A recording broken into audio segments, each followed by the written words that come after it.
हवेलियां अरमानों की ढह गई, तमन्नाएं धरी की धरी रह गई, तन्हाई में भी कमबख्त संस्कारों में बह गई, और सबको भैया कहने वाली मुझे काका जी कह गई। आज के पन्नों को उठा कर देखना, उन पर जमी हुई धूल को हटा कर देखना, उनमें न मुन्नी की बदनामी है, न शीला की जवानी है, धधकते अंगारों पर हजारों पद्मनियों की कुर्बानी है। अंग्रेज बोला वार थापा, काका जी बोले थापा मतलब थापा। अंग्रेज बोला वार थापा, काका तीसरी बार जब अंग्रेज ने कहा वार थापा, काका जी ने उसकी मुंडी इधर करी, 3 रेपटे मारे, बोले दिस इज थापा।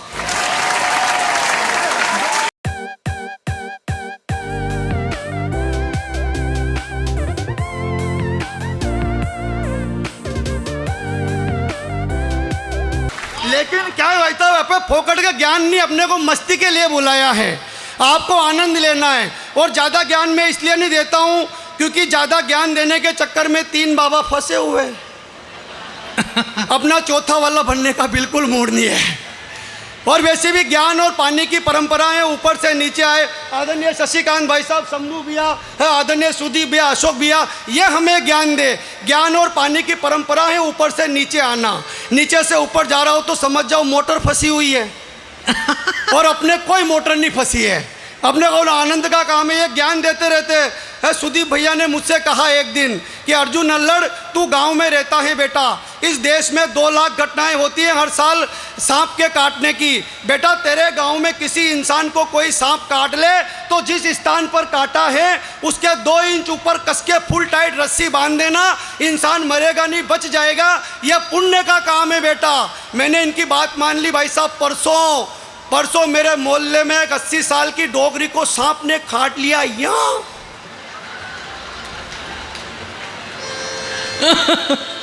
मैंने कहा पुण्य कमाओ। अपन ने कस के रस्सी बांध दी भाई साहब। यहाँ 15 मिनट में डोगरी की फाइल सलट गई। पोस्टमार्टम की रिपोर्ट में पता चला मौत जेर से नहीं हुई, घुटन से हुई, तो अपन बूंदी निकल लिए। हाँ तो आनंद लो। अरे इस कवि सम्मेलन को और खुशनुमा बनाइए। दम है आप लोगों के हाथों में जरा दिखाइए। और सुनना चाहते हो यदि अर्जुन अल्लड़ को मस्ती से, तो एक बार दोनों हाथ खड़े करके तालियां बजाइए।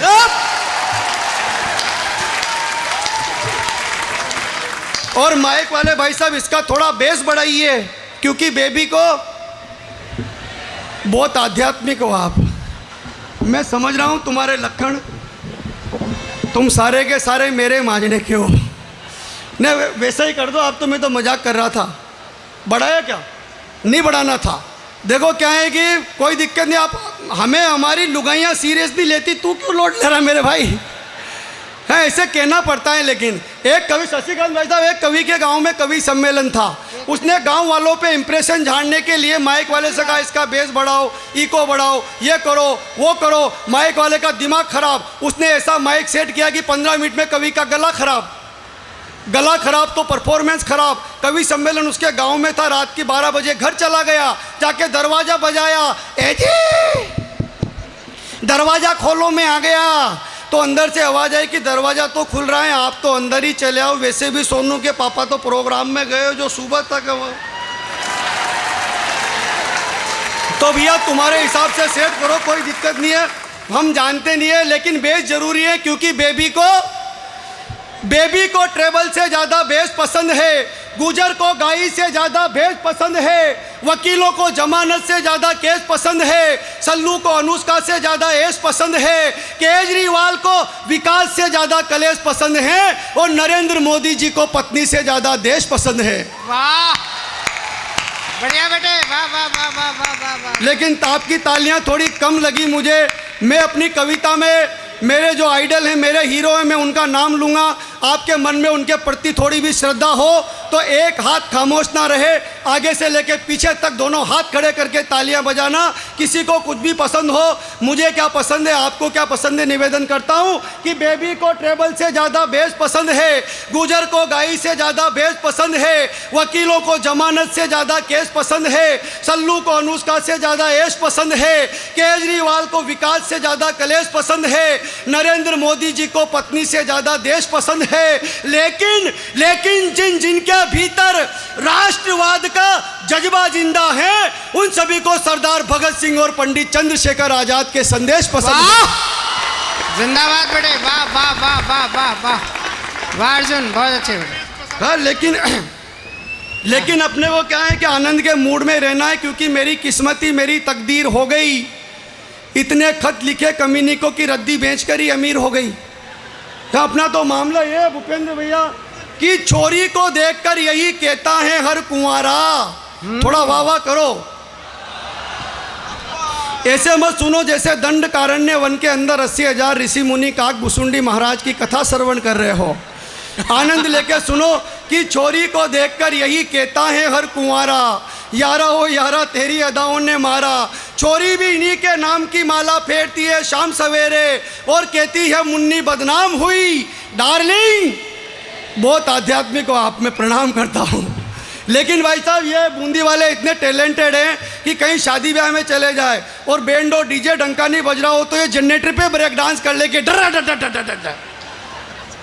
इनकी एक ऐसी मस्ती है कि एक छोरा ने छोरी से आंखें लड़ाई तो छोरी समझ में आ रही नहीं हाड़ोती, तो हाड़ोती आपके नहीं आएगी तो किसकी आएगी? आप कौन से हॉलैंड पोलैंड इंग्लैंड में बैठे हो, मजा लेना। एक छोरा ने छोरी से आंखें लड़ाई तो छोरी ने मोबाइल नंबर लिख पर्ची छोरा ही पकड़ाई। छोरा ने छोरी का जब 50 रुपया को बैलेंस डलायो तो छोरी ने छोरा का फोन लगायो और बोली कि ऐसा ही डाल तो रीजे टेम टू टेम टुकड़ो, शाबाश मारा मुर्गा कुकड़ो रा कुकड़ो। वाह वाह, ये छोरियों का काम भाई साहब, बैलेंस डलाएगी बूंदी वालों से, फोन लगाएगी कोटा वालों के और मिलने के लिए जयपुर निकल जाएगी। सही बता रहा हूँ, मेरे मोहल्ले में एक खूबसूरत हसीना रहती थी, छोड़ के मुझको सारे छोरों को भैया कहती थी। एक दिन करीब आई, दी थोड़ी सी इस्माइल, भाई साहब अपन ने भी मारी स्टाइल, लेकिन सलट गई फाइल। हवेलियां अरमानों की ढह गई, तमन्नाएं धरी की धरी रह गई, तन्हाई में भी कमबख्त संस्कारों में बह गई और सबको भैया कहने वाली मुझे काका जी कह गई। वाह, कोई भरोसा ही नहीं है कि छोरी को देखकर यही कहता है हर कुंवारा, यारा ओ यारा तेरी अदाओं ने मारा।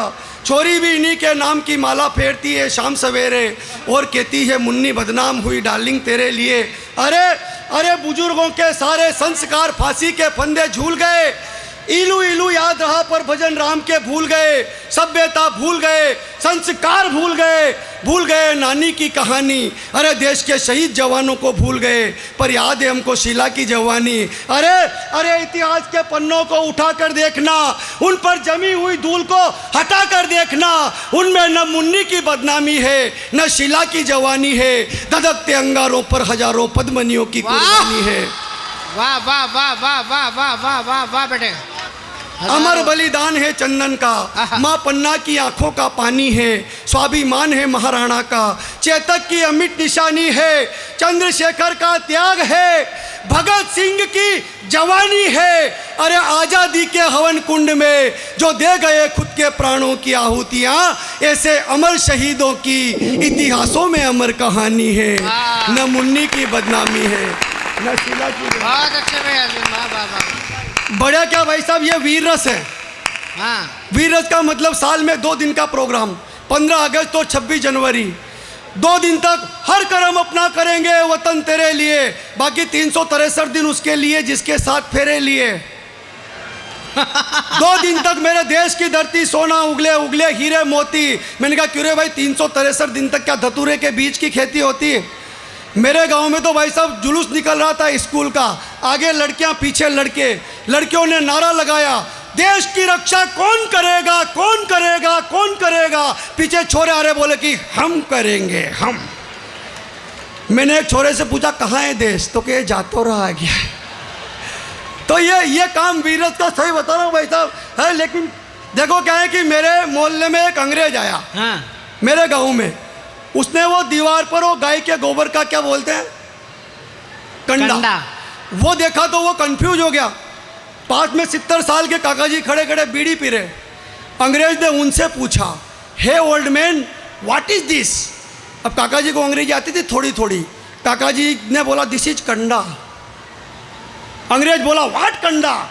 काका जी बोले मैन्युफैक्चर बाय काउस करिंडा।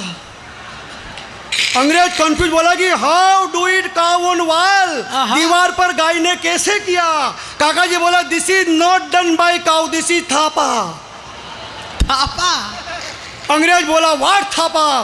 काका जी बोले थापा मतलब थापा। अंग्रेज बोला व्हाट थापा। काका तीसरी बार जब अंग्रेज ने कहा व्हाट थापा, काका जी ने उसकी मुंडी इधर करी, 3 रेपटे मारे, बोले this is Thapa. Don't again ask me वरना सेकंड थापा। ये अंग्रेजी का काम भाई साहब। मेरे गांव में एक लुगाई जिसका छोरा गाड़ी से गिर गया, डॉक्टर के पास जाके बोली डॉक्टर साहब गाड़ी से गिर गया, इसका इलाज करो। डॉक्टर बोला कि मैं हिंदी नहीं जानता, यही बात अंग्रेजी में बोल। वो बोली कि माई मुंडा गिरोंडा फ्रॉम हिरोंडा, कोबड़ा पिरोंडा, इलाज करोंडा। वो जैसे वो समझा डॉक्टर वैसे आप लोग समझ गए। लेकिन मित्रों टीम बड़ी और सभी को पढ़ना है। आप अब तक मुझ पर हंसे, आप अब तक अर्जुन अल्लड़ पर हंसे या अर्जुन अल्लड़ की कविता पर, मुझे कोई फर्क नहीं पड़ता साहब, क्योंकि दोनों ही मायनों में मेरा मकसद पूरा हो रहा था कि आप लोग हंसते रहें, आपके चेहरे खिलखिलाते रहें, आपके चेहरे पे मुस्कुराहट बनी रहे। क्योंकि जीवन की आपाधापी में हम हंसना क्यों भूल गए। अरे हंसते हंसते ही तो भगत सिंह फांसी के फंदों पर झूल गए। हमें थोड़ी सी ठंड लगती है भैया तो हम कोट पहन लेते हैं, गर्मी में कूलर एसी ऑन कर लेते हैं, बरसात में छाते तान लेते हैं। लेकिन हर मौसम से बेखबर आपका कोई भाई कोई बेटा पाकिस्तान की तरफ बंदूक करके इसलिए बैठता है ताकि हम बूंदी में होने वाले कवि सम्मेलन का आनंद ले सकें। किन पीड़ाओं को सहन करता मैं निवेदन करता हूँ कि आग उगलती धूप से लेकर हाड़ कपाती सर्दी में, घनघोर बरसती रातों में, सरहद पर था वो वर्दी में, मर मर कर 100 बार मरा वो अपना मुल्क बचाने को, सो गया मौत की नींद स्वयं महफूज हमें सुलाने को। मैं मोदी जी से कहना चाहता हूं कि ऐसे वीर सपूतों की शहादत का कुछ तो मान करो। गांधी गौतम का गया जमाना, भगत सिंह आह्वान करो। रणचंडी के खप्पर में अरी मुंडों की भेंट धरो, गीदड़ से क्यों भय खाते हो, शेर हो तुम आखेट करो। 5 जन ने फूंको रण में और सेना में जोश भरो, घाटी के हर गलियारे में हर हर महादेव जय घोष करो। और पाकिस्तान की तमाम बदतमीजियों का समाधान 2 पंक्तियों में ठीक लगे तो विदा करना कि घाटी के हर गलियारे में हर हर महादेव जय घोष करो। हो युद्ध निर्णायक ये अंतिम, अस्तित्व मिटे हैवानों का, आखिर उनको भी पता चले ये देश है वीर जवानों का। भारत माता की।